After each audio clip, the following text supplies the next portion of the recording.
asifiwe sana mwana wa Mungu, na kila sababu ya kumshukuru Mungu kwa ajili ya neema yake na kibali ambacho ametupa tena cha kuweza kujifunza katika siku hii ya leo. Na pia niendelee kukushukuru wewe unaendelea kutufuatilia kupitia YouTube channel yetu ya Hekima Ministry. Mungu akubariki na azidi kukutunza zaidi. Na katika siku hii ya leo Mungu ametupa kichwa kinachosema maarifa yako uzima wako. Maarifa yako uzima wako. Bwana Yesu asifiwe sana. Tutajifunza maneno ya Mungu kutoka katika kile kitabu cha Hosea sura ya 4 na mstari wa 6. Hosea sura ya 4 na mstari wa 6. Neno la Mungu linasema, watu wangu wanaangamizwa kwa kukosa maarifa. Kwa kuwa wewe umeyakataa maarifa, mimi nami nitakukataa wewe, usiwe kuhani kwangu mimi. Kwa kuwa umesahau sheria ya Mungu wako, mimi nami nitasahau watoto wako. Bwana Yesu asifiwe sana. Asa katika maisha haya kitu kikubwa ambacho kimekuwa kikitufanya watu wengi kukosa kuwa na misimamo katika yale tunayoyafanya, kukosa kujiamini katika yale tunayoyafanya, kitu mojawapo ni kukosekana kwa maarifa sahihi juu ya mambo ambayo tunayahitaji kuyafanya. Inawezekana katika masuala ya rohoni kuhusiana na Mungu kwamba hatuna taarifa kamili ambazo zinatufanya sisi kuweza kumjua Mungu zaidi kadri na jinsi ambavyo Mungu anavyotaka tuweze kumjua. Inaweza ikawa ni katika masuala ya kiuchumi, hatuna maarifa sahihi ambayo yanaweza kutusaidia sisi kuweza kufanikisha au kufanikiwa katika hali zetu za kiuchumi. Kwa sababu gani? Kwa sababu hatuna maarifa sahihi juu ya hilo eneo.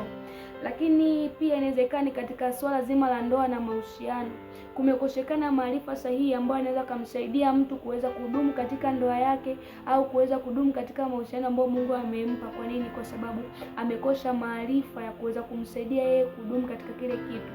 Kitu ambacho nataka kukwambia katika siku hii ya leo ni kwamba katika kila hatua ya maisha yako unayoipiga, kila hiyo hatua unaifanya au kuipiga inakuhitaji wewe kuwa na maarifa sahihi yatakayokusaidia wewe kuweza kudumu au kufanikiwa katika pale ulipo. Na ndio maana Biblia inasema kwamba Mungu anaongea na watu wake kupitia kinywa cha nabii Hosea, anamwambia kwamba watu wangu wanaangamizwa kwa kukosa maarifa. Asa inaweza ikawa ni kuna kitu ambacho Mungu amekupangia kikubwa mbele yako. Inaweza ikawa kuna ahadi kubwa ambayo Mungu amekupatia kwa njia ya maono au kwa kusudi lako la maisha yako la wewe kuwepo, lakini unashindwa kufikia kwenye kile kitu ambacho Mungu alikikusudia. Kwa nini? Kwa sababu umekosa maarifa atakayokusaidia wewe kuweza kufika pale ambapo Mungu amepakusudia. Anaposema kwamba watu wangu wanaangamizwa kwa kukosa maarifa, si kwamba wanaangamizwa kwa kupiga risasi na mtu, au wanaangamizwa kwa kuibiwa, au kwa kukabwa na wanyang'anyi, au kwa kuwekewa sumu kwenye chakula. Hapana, wanaangamizwa kwa kuyakosa maarifa sahihi ya wao kufika au kufanya kile kitu ambacho Mungu anataka waweze kukifanya. Na anaposema kwamba kwa kuwa wewe umekataa maarifa, mimi nami nitakukataa wewe. Biblia inasema kwamba Yesu anaambia wanafunzi wake kwamba mimi ndimi njia ya kweli na uzima, mtu hawezi kwenda kwa Baba ila kupitia mimi. Asa Yesu Kristo ndiye maarifa yenyewe, kwa sababu anasema kwamba tunajua kwamba maarifa ni moja ya kitu ambacho, maarifa ni njia ambayo inamsaidia mtu kuweza kufika hatua fulani ya maisha yake. Inamsaidia mtu kuweza kufikia kile kitu ambacho Mungu alimkusudia aweze kukipata. Asa ina maana kwamba unapokosa maarifa unamkosa Yesu, kwa sababu kama maarifa ni njia, na Yesu Kristo amekwisha kusema kwamba mimi ndimi njia ya kweli na uzima. Kwa hiyo maarifa sahihi ni nani? Maarifa sahihi ni Yesu Kristo mwenyewe. Ndio maana nasema kwamba jitieni nila yangu mjifunze kwangu, kwa kuwa mimi ni mpole na mnyenyekevu wa moyo. Kwa nini hakudirect kukwambia kwamba nenda kajifunze kwa rafiki yako, nenda kajifunze kwa mume wako, nenda kajifunze kwa mchumba wako? Anakwambia ujifunze kwake kwa sababu anajua kwamba yeye ndiye njia. Kama ni maarifa, yeye ndiye maarifa sahihi, na hakuna maarifa ambayo utakayoweza kuyapata yakiwa sahihi nje na Kristo. Bwana Yesu asifiwe sana. Ndio maana unaweza kukuta kwamba tumejifunza vitu vingi, tumekuwa tukifanya vitu vingi pasipokuwa na mafanikio. Kuna mwingine sawa katika hali ya kibinadamu anaweza akakupa mbinu ya kuweza kufanikiwa, akikwambia kwamba ili uweze kufanikiwa unatakiwa uamke asubuhi, uiandae siku yako mapema kabla ya hiyo siku, lakini ukashindwa sawa ukafanya kama vile alivyokuambia, lakini ukajishangaa kwamba mbona nimefanya kama jinsi alivyoniambia, lakini bado niko pale pale. Lakini ukija huko kwa Yesu anakuambia sawa, unatakiwa kuiandaa siku yako mapema, unatakiwa kuandaa mambo yako mapema, lakini anakupa cha ziada kukukumbusha kwamba kitabu hiki cha Torati kisiondoke kinywani mwako, ila uyatafakari maneno yake mchana na usiku.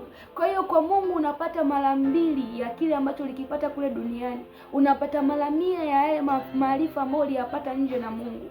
Bwana Yesu asifiwe sana. Na ndio maana Mungu anatutaka sisi tuweze kujifunza kwake mara kwa mara, kwa sababu kupitia kujifunza kwake tunapata ya rohoni na mwilini. Tunajifunza, tunapata maarifa ya kutujenga kiroho na kimwili. Kwa hiyo kitu ambacho nitaka kukwambia katika siku hii ya leo ni kwamba muda ambao Mungu amekupa, wakati ambao unahisi ya kwamba una wakati unajiona kwamba niko free sana, huu muda labda sina jambo la kufanya, utumie huo muda wako vizuri katika kujijenga. Utumie huu muda wako kwenye kujitafuta na kutafuta maarifa sahihi juu ya kile ambacho Mungu amekwisha kukutazamisha. Juu ya maono yako, endelea kujijenga, kwa sababu Mungu tayari amekwisha kukufunulia maono yako. Anza kutafuta maarifa sahihi yatakayo kusaidia wewe kuweza kukua na kuendelea kuimarika zaidi kwa ajili ya kesho ambayo Mungu tayari amekwisha kukuonyesha. Usiupoteze huo muda. Na ndio maana hata mfano mzuri wa Nuhu wakati ambapo anatengeneza safina, ilikuwa ni wakati ambapo ile gharika ilikuwa bado haijatokea. Lakini watu ukipenda nafanya kile kitu Nuhu kutengeneza ile safina, watu walikuwa hawajajua umuhimu wa kile Nuhu alichokuwa nakifanya, mpaka wakati ule gharika ilipofika ndipo watu wakaja kujua kumbe kile kitu Nuhu alichokuwa nakifanya kilikuwa kina maana. Kwa hata na wewe leo unaweza kuwa unatafuta maarifa ambayo ukiangalia unahisi kama mbona kama haya maarifa siyahitaji, lakini kuhakikishia hayo maarifa katika kesho yako unayahitaji sana. Na ndio maana nakutaka kujijenga kila siku. Mungu anasema kwamba watu wangu wanaangamizwa. Wanaangamizwaje? Kwa sababu hawana maarifa sahihi, hawana maarifa ya kuwasaidia kufika kwenye kesho yao. Bwana Yesu asifiwe sana. Kwa wakati ambao unahisi uko free, wakati ambao unahisi una amani, ndio wakati ambao Mungu amekupa ili kuendelea kujijenga na kujiimarisha zaidi kwa ajili ya kesho yako. Kwa katika wakati huu, katika siku yako hii ya leo, usikubali kushinda tu kama watu wengine wanavyoshinda, lakini shinda kwa kujijenga na maarifa.